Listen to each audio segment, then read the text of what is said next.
Very well. So now we're going to deal with certain weird Arsenal fans. We're going to talk about some certain tweets that have led to certain complications amongst the same fan base. I don't like the way people react. I mean, it's not just about the fan base, it's not just on Twitter. That's how people behave in real life. And we just need to chill and mind our own business. Otherwise, we just need to shut up. When you don't have much to speak about, just, you know, calm down. So we're going to deal with that kind of a serious news. But first, let's talk about it. We have got Dybala update. Looks like it is something. There is some sort of truth in that. Kamaka update. We have Arsenal's interest since for a very long time was on CDK. CDK as in Charles de Ketelaere. We're going to talk about Charles de Ketelaere news as well. So we will jump into it. But if you seek daily Arsenal content, that's the best place to be. Subscribe.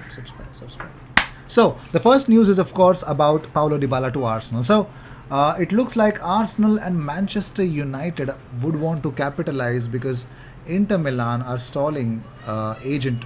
They've stalled the talks with Paulo Dybala.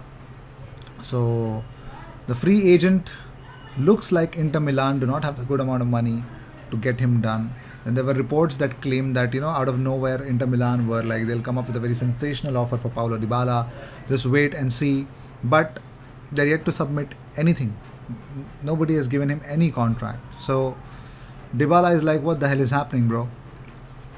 But according to FC Inter News, Manchester United and Arsenal are the Premier League teams keeping tabs on the situation. And both English giants have spoken with Dybala's agent to ask if he would be open to moving here. They also asked about Inter and whether they are still wanting to finalize his signing. So let's see whether Dybala will be coming to Arsenal or not. But moving on, so Gabriel Jesus shared this image on his Instagram stories with the caption Gabriel's. Interesting, wasn't it? It's super interesting. Moving on, so this is the report that I would want to talk about. No, it doesn't involve Eddie and Katie. I just posted this because this is something related to Arsenal. So, it's not related to Arsenal, but still. So the report from Telegraph came in yesterday that a Premier League international footballer has been arrested in North London on suspicion of rape. The player in his late 20s cannot be named for legal reasons and is currently in custody, being quizzed over an alleged attack last month. The police also say that the player was arrested at an address in Barnet. The player is internationally renowned. It is unclear whether he will now play in his club's pre-season fixture, but his team is going to Qatar World Cup. Okay, this news came out and there was this, I don't remember, James from AFTV, or I don't remember, some James guy. He tweeted out that there's a bad news coming out about Thomas Partey, which would be the reason why he will not be playing football. Like, don't expect him to be playing football for Arsenal this season. So everyone was like, hey, yeah, late 20s. Yes, it could be Thomas Partey. Apparently he isn't. It's not Thomas Partey, so calm down. Then they said it was Xhaka. Xhaka is on vacation with his wife. So that got ruled out. El Neni, boom. No, it's not El Neni. But there was some weird update that showed that I think Telegraph had to delete the initial article because they mentioned that it is a midfielder. Then they deleted the article, and especially in that article, that special mention that it is a midfielder. So they had to delete that for legal reasons. Okay, so we still don't know. Apparently, there was also some inside sources, which said that it is actually a Spurs player.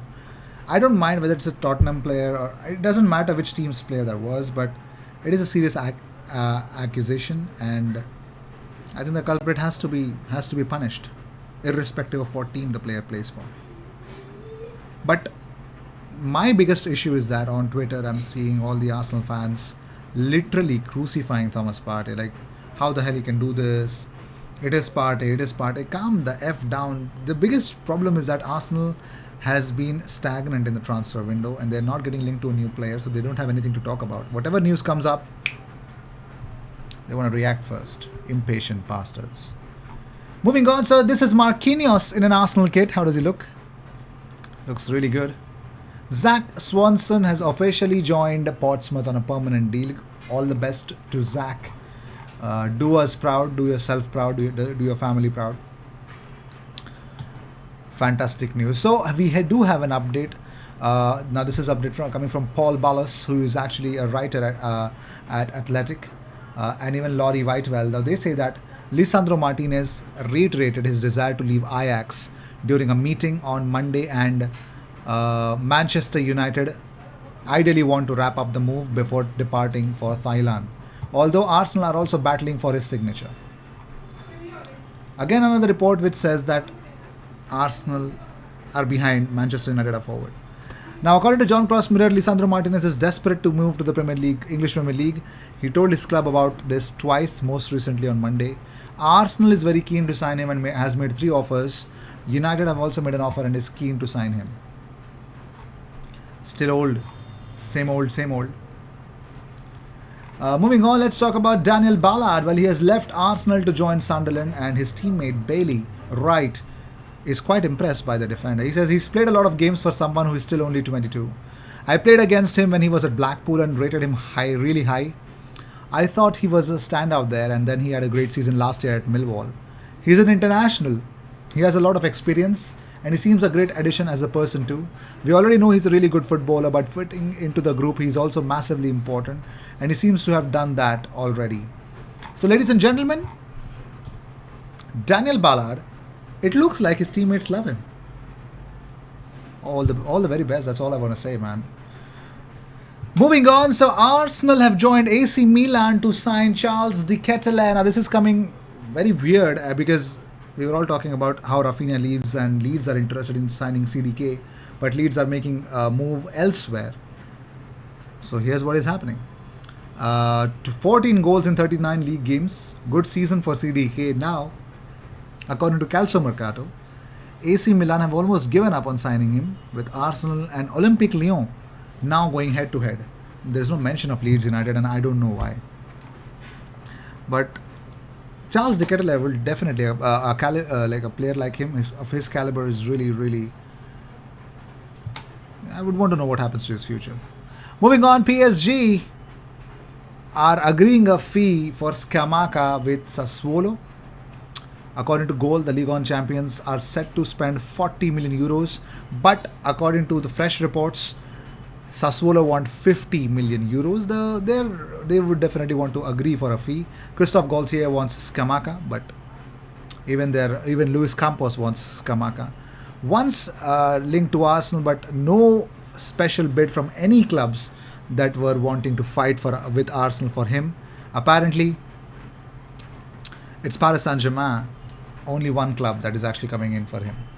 Let's see what the future holds. But more importantly, Dybala, Kamaka, Charles de Ketelaere, and also Lisandro Martinez. We'll see where this will lead us to. I'll see you in the next one. Until then, cheers, and don't forget to subscribe.